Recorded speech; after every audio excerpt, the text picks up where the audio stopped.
As you see him here, he is not an innocent person. He is a cold-blooded murderer. இவன் ஒரு psycho. கோவம் வந்தாலே கொலை பண்ணிடுவான். காசுக்காக கொலை பண்ணுவான், அரசியல் ஆதாயத்துக்காக கொலை பண்ணுவான், பிசினஸ்க்காக கொலை பண்ணுவான். கடுமையான தண்டனை வழங்கும்படி ஜெயில போடுங்க சார். பின்றாரு இவர்தானே உங்க அங்கிள்.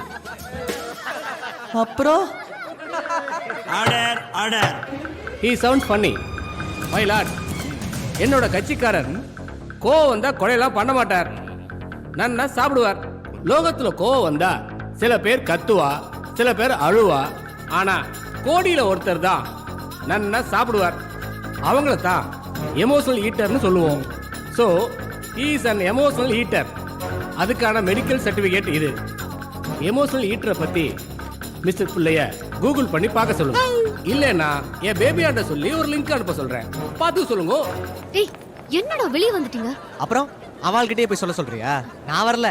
அதுக்கு ஏண்டி அவன் கெட்டவன் தெரிஞ்சு அவனுக்கு சப்போர்ட் பண்றான், அப்புறம் எப்படி நமக்கு சப்போர்ட் பண்ணுவான்? டேய் உங்க வேலையா அதான்டா, சும்மா சொல்லி பாப்போம்டா. சாட்சிகளை வைத்து பார்க்கும்போது இவர் நிரபராதி என்று இந்த கோர்ட் தீர்ப்பளிக்கிறது.